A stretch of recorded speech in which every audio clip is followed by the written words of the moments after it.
Hello guys, तो आप सभी का स्वागत है आपका अपना यूट्यूब चैनल केमिस्ट्री वाला सर चैनल पर। चलिए आज के क्लास में हम लोग देखने वाले हैं class 10th chemistry chapter number 1 chemical reactions and equation. यहाँ से हम लोग स्टार्ट करेंगे और एक एक करके सभी टॉपिक्स को कवर करेंगे। ठीक है, अभी चैनल पर नए हैं तो चैनल को सब्सक्राइब कर लेंगे और बेल आइकन जरूर प्रेस कर लेंगे। और ध्यान देंगे, अगर इस चैप्टर का नोट्स चाहिए तो आपको चैनल के डिस्क्रिप्शन में आपको व्हाट्सएप चैनल का ग्रुप मिलेगा, वहाँ से आप लोग ज्वाइन कर लेंगे, वहाँ पर आपको नोट्स मिल जाएगा। ठीक है, पब्लिक चैनल भी आप लोग ज्वाइन कर सकते हैं, व्हाट्सएप पब्लिक चैनल। ठीक है, चलिए तो पहले हम लोग देखते हैं कि chemical equations and reactions chapter में कि केमिकल चेंज क्या होता है। क्योंकि कोई भी केमिकल रिएक्शंस हम लोग पढ़ते हैं तो उसमें केमिकल चेंज के बारे में जानना बहुत ज़रूरी होता है। ठीक है, तो केमिकल रिएक्शंस एंड इक्वेशन को देखने से पहले हम लोग को देखना पड़ेगा क्या केमिकल चेंज क्या होता है, इंट्रोडक्शन ऑफ केमिकल चेंज। ठीक है, तो ध्यान देंगे केमिकल रिएक्शंस में क्या बोल रहा है। केमिकल चेंज में क्या होता है कि आप जानते हैं कि केमिकल चेंज वैसा चेंज होता है कि सब्सटेंस का कोई न्यू सब्सटेंस फॉर्म होता है। ठीक है, न्यू सब्सटेंस का फॉर्म होता है और जो सब्सटेंस होता है यानी कि अपने प्री स्टेट को क्या करता है, फिर से प्री स्टेट को प्राप्त नहीं कर पाता है। तो केमिकल चेंज क्या होता है आपका, इसमें न्यू सब्सटेंस का फॉर्मेशन नहीं होता है। फॉर एग्जाम्पल में बर्निंग ऑफ पेपर, यहाँ पर पेपर का अगर जला दिया जाएगा, जैसे मान लिया कि आपके पास क्या है, कार्बन है, पेपर कार्बन ही है, इसको जला देंगे तो क्या बनेगा, कार्बन डाइऑक्साइड। और फिर हम चाहेंगे कि कार्बन डाइऑक्साइड से हम पहले वाला पेपर प्राप्त करें, कागज़ के पेपर, यानी कि कागज़ को हमने जलाया। ठीक है, और जलाने के बाद क्या होगा कि हम चाहेंगे कि फिर जलाने के बाद तो क्या बन गया, वो तो कार्बन बन गया, कार्बन डाइऑक्साइड बन गया, राख बन गया, ऐश बन गया। लेकिन उसी राख से हम फिर आपको पेपर प्राप्त कर सकते हैं, नहीं, यानी कि रिवर्स नहीं हो सकता है। तो केमिकल चेंज में रिवर्स नहीं होता है। तो केमिकल चेंज में नया सब्सटेंस का फॉर्मेशन होता है, लेकिन सब्सटेंस जो अपने प्री स्टेट को प्राप्त नहीं कर पाता है, तो केमिकल चेंज। तो केमिकल चेंज में ही हम लोग क्या पढ़ते हैं, केमिकल रिएक्शंस। तो केमिकल रिएक्शन क्या कहता है कि a process in which one और more reactants transform into one और more different product with new chemical properties. कहता है कि आपका एक प्रोसेस होता है जिसमें एक या अधिक से रिएक्टेंट जो होते हैं वह किस में चेंज हो जाते हैं, प्रोडक्ट में चेंज हो जाते हैं। और वह प्रोडक्ट की और रिएक्टेंट की जो प्रॉपर्टी होती है वो क्या होती है, डिफरेंट होती है। क्या होती है, डिफरेंट होती है। यानी आप ये भी कह सकते हैं कि the process in which two or more than two substance react each other to form new substance. यानी कि हमने यहाँ पर क्या लिया, मैग्नीशियम, और मैग्नीशियम को हमने क्या किया, बर्न कर दिया या रिएक्ट करा दिया, तो बन गया मैग्नीशियम ऑक्साइड। ठीक है, ध्यान देंगे। अब इस रिएक्शंस में क्या है, ध्यान देंगे, जैसे हमने लिखा कि Mg प्लस O2 एरो क्या हो गया, MgO।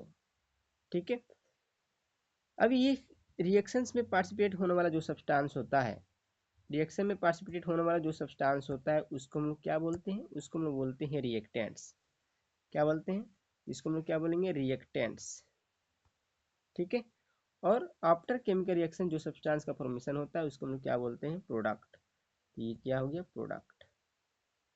ठीक है, ये प्रोडक्ट हो गया। तो ध्यान देंगे केमिकल रिएक्शन में पार्टिसिपेट होने वाले सब्सटेंस को क्या बोलते हैं, रिएक्टेंट बोलते हैं, और आफ्टर रिएक्शन बाद क्या होता है, प्रोडक्ट बनता है।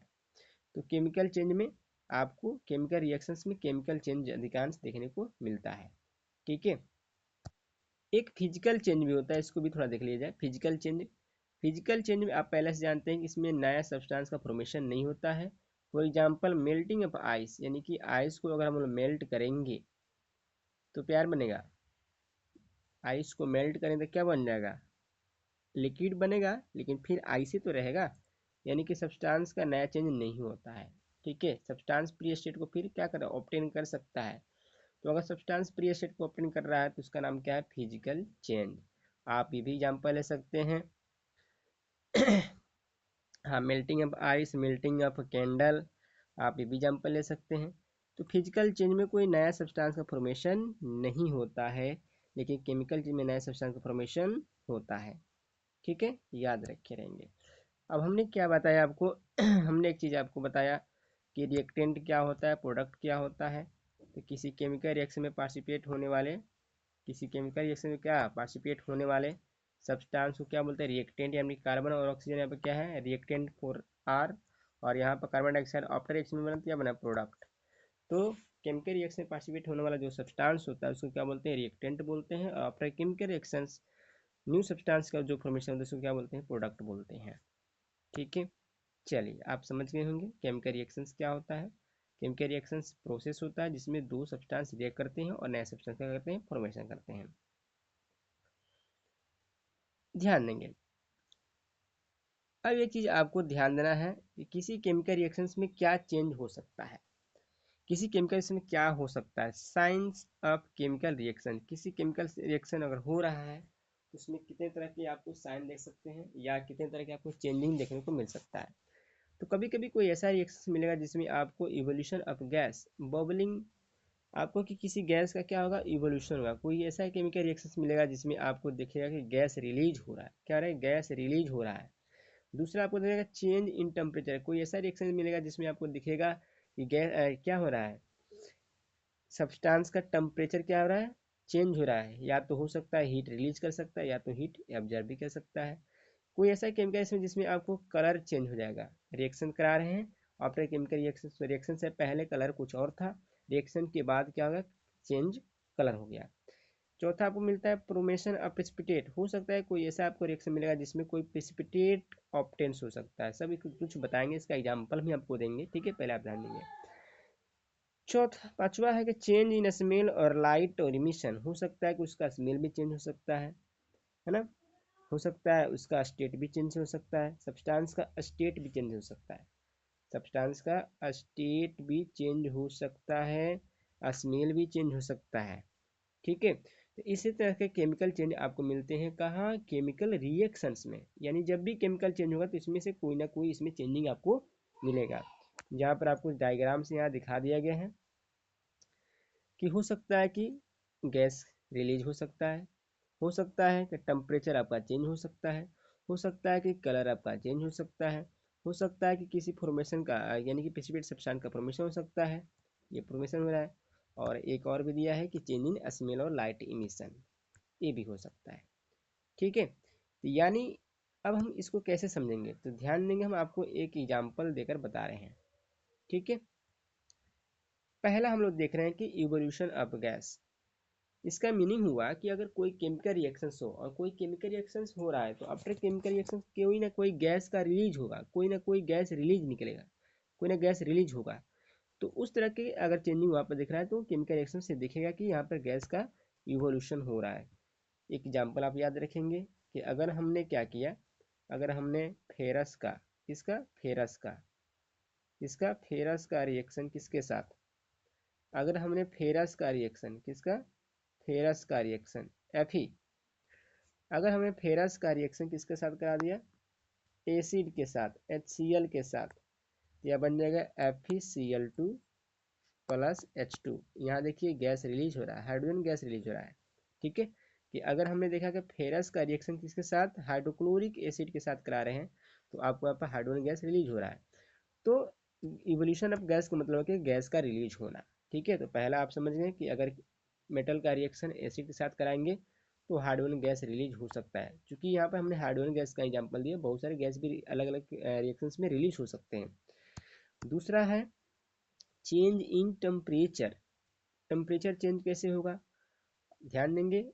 आपको हमने ले लिया कैल्शियम ऑक्साइड और कैल्शियम ऑक्साइड को कहाँ डाल दिया, वाटर में।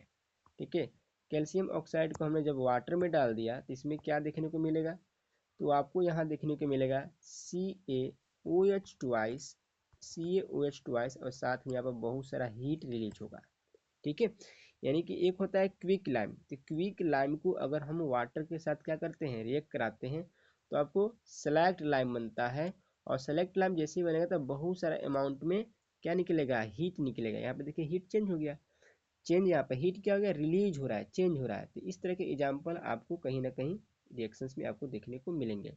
एग्जाम्पल में जैसे कि हम लोग को दिवाली के समय में चूना लाते हैं और चूना को हम लोग क्या करते हैं, वाटर में डाल करके उसका क्या बनाते हैं, एक सॉल्यूशन बनाते हैं। तब हम लोग क्या करते हैं, वॉल पर पेंट करते हैं।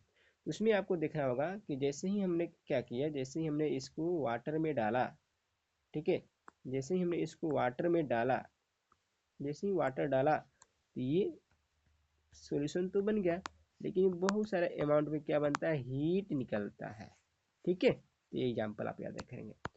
अगला है आपका कलर चेंज। हो सकता है कि कोई ऐसा केमिकल रिएक्शंस मिले जिसमें आपको सब्सटेंस का कलर चेंज हो सकता है, सब्सटेंस का कलर चेंज हो सकता है। ध्यान देंगे यहाँ पर हमने लिया फेरस, और फेरस का रिएक्शन किसके साथ, कॉपर सल्फेट के साथ, कॉपर सल्फेट सोल्यूशन के साथ किया। तो यहाँ पर क्या हो जाएगा, ध्यान देंगे क्या देखने को मिलेगा, Fe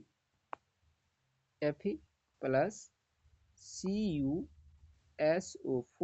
CuSO4, तो क्या बनेगा, तो प्रोडक्ट के रूप में आपको बनाएगा, ये इसको डिस्प्लेस कर देगा, बन जाएगा FeSO4, FeSO4, FeSO4 और प्लस क्या बन जाएगा, Cu बन जाएगा। ठीक है, तो यह रिएक्शन से पहले इस सॉल्यूशन का कलर क्या था, ब्लू था, क्या था, ब्लू था, लेकिन रिएक्शन के बाद इसका कलर क्या हो गया, ग्रीन हो गया। क्या हो गया, ग्रीन हो गया। तो रिएक्शन से पहले कुछ और कलर था, रिएक्शन के बाद कुछ और कलर हो गया। तो इस तरह के चेंजिंग को हम बोलते हैं चेंज इन कलर किसी केमिकल रिएक्शंस में। Formation of precipitate, formation of precipitate का मतलब क्या होता है कि अगर कोई रिएक्शन हम करा रहे हैं, एक सब्सटेंस दूसरे सब्सटेंस रिएक्ट करा रहे हैं, तो एक ऐसा सॉलिड सब्सटेंस क्या होगा, सॉलिड सब्सटेंस क्या करेगा, आपको यहाँ दिखाई देगा सॉल्यूशन के अंदर, जो इनसोल्यूबल होगा, मतलब कि पूरा तरह से डिजोल्व नहीं होता है, सॉल्यूशन के अंदर ही बचा रह जाता है। तो प्रेसिपिटेट जो होता है एक सॉलिड सब्सटेंस होता है, वो भी कैसा सब्सटेंस होता है, इनसोल्यूबल होता है। ठीक है, ये कब बनेगा, ध्यान देंगे ये कब बनेगा हम बता रहे हैं आपको। यहाँ ध्यान देंगे, हमने ले लिया सोडियम क्लोराइड, सोडियम क्लोराइड, और यहाँ ले लिया हमने सिल्वर नाइट्रेट। सोडियम क्लोराइड का रिएक्शन किसके साथ, सिल्वर नाइट्रेट के साथ। तो सोडियम क्लोराइड का सिल्वर नाइट्रेट के साथ हमने रिएक्शन कराया, तो क्या बनेगा, बनेगा sodium nitrate, sodium nitrate plus यहाँ बन जाएगा AgCl। क्या बनेगा, AgCl।